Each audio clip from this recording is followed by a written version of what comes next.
রাতের শেষ প্রহরে রাসূল সাল্লাল্লাহু আলাইহি ওয়াসাল্লাম কি আমল করতেন? আসসালামু আলাইকুম প্রিয় দর্শক, উম্মাহ কণ্ঠের নতুন আরেকটি ভিডিওতে আপনাদের স্বাগতম। আজকের ভিডিওতে আমরা জানব রাতের শেষ প্রহরে রাসূলুল্লাহ সাল্লাল্লাহু আলাইহি ওয়াসাল্লাম কি আমল করতেন সে সম্পর্কে।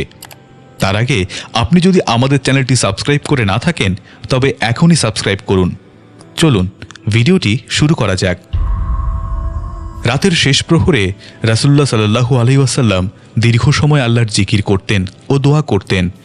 বিভিন্ন হাদিসে উল্লেখ আছে তিনি এ সময় গভীরভাবে আল্লাহর স্মরণে মগ্ন থাকতেন এবং কেঁদে ফেলতেন। বুখারী হাদিস 1120, মুসলিম হাদিস 772, মুসনাদ আহমদ হাদিস 729, তিরমিজি হাদিস 262। রাসূলুল্লাহ সাল্লাল্লাহু আলাইহি ওয়াসাল্লাম 3 রাকাত বিতর নামাজ আদায় করতেন। কখনো কখনো তিনি প্রথম রাকাতে সূরা আলা, দ্বিতীয় রাকাতে সূরা কাফিরুন, তৃতীয় রাকাতে সূরা ইখলাস তিলাওয়াত করতেন। কিছু সময় তিনি সূরা ফালাক ও সূরা নাসও পড়তেন। মাঝে মাঝে তিনি স্ত্রীদের বিতর নামাজ পড়ার জন্য জাগিয়ে দিতেন। বুখারী হাদিস 512, 997, মুসলিম হাদিস 744, মুসনাদ আহমদ হাদিস 2720, তিরমিজি হাদিস 462। যারা শেষ রাতে জেগে ওঠার ব্যাপারে নিশ্চিত তাদের জন্য তখন বিতর পড়া উত্তম। আব্দুল্লাহ ইবনে ওমর রাদিয়াল্লাহু আনহু বর্ণনা করেছেন, রাসূলুল্লাহ সাল্লাল্লাহু আলাইহি ওয়াসাল্লাম বলেছেন, তোমাদের রাতের শেষ নামাজ হিসেবে বিতর নামাজ আদায় করো।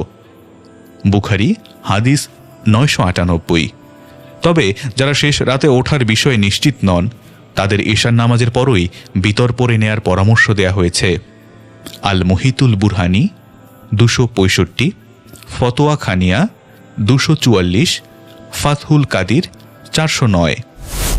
বিতর নামাজের পর রাসূল সাল্লাল্লাহু আলাইহি ওয়াসাল্লাম বিশেষ দোয়া পড়তেন।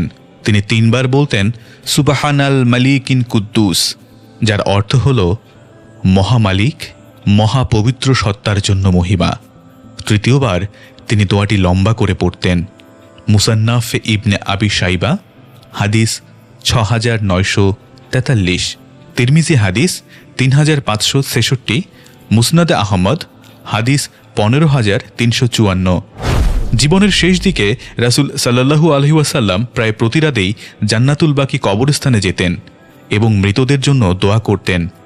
আয়েশা রাদিয়াল্লাহু আনহু বর্ণনা করেছেন, রাসূল সাল্লাল্লাহু আলাইহি ওয়াসাল্লাম কবরবাসীদের উদ্দেশ্যে বলতেন, আসসালামু আলাইকুম, তোমাদের যে প্রতিশ্রুতি দেয়া হয়েছিল তা তোমরা পেয়েছ। অপেক্ষা করো আগামী দিনের। আল্লাহর ইচ্ছায় আমরাও আসব। হে আল্লাহ, বাকি গারকাতবাসীদের ক্ষমা করে দিন। মুসলিম হাদিস 974, আবু দাউদ হাদিস 3237।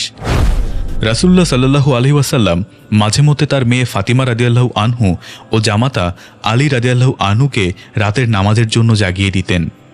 এক রাতে তিনি তাদের বাড়িতে গিয়ে বললেন, তোমরা কি নামাজ আদায় করছো না?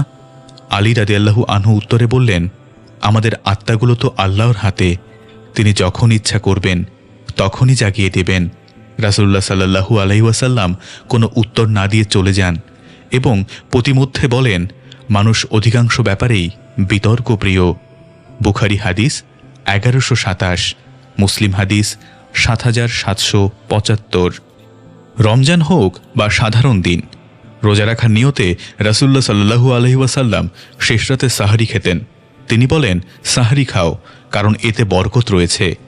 বুখারী হাদিস 1923। অন্য এক বর্ণনা এসেছে তিনি বলেছেন, যে রোজা রাখার নিয়ত করছে সে অল্প হলেও সাহরি খাবে, এক ঢোক পানি হলেও। মুসান্নাফ ইবনে আবি শাইবা হাদিস 9009 থেকে 9010। রাসূলুল্লাহ সাল্লাল্লাহু আলাইহি ওয়াসাল্লামের রাতের শেষ প্রহরে এই আমলগুলো আমাদের জন্য অনুকরণীয় দৃষ্টান্ত। তার জীবনধারা অনুসরণ করে আমরা আমাদের রাতগুলো আরও বরকতময় করে তুলতে পারি। প্রিয় দর্শক, এই ছিল আজকের আলোচনা। আজকের ভিডিওটি আপনাদের কেমন লাগলো তা অবশ্যই কমেন্টে জানাবেন। যদি আমাদের ভিডিওগুলো ভালো লাগে তবে সাবস্ক্রাইব করতে ভুলবেন না। ইনশাআল্লাহ আগামী ভিডিওতে আবার দেখা হবে। ততক্ষণ পর্যন্ত আল্লাহ হাফেজ।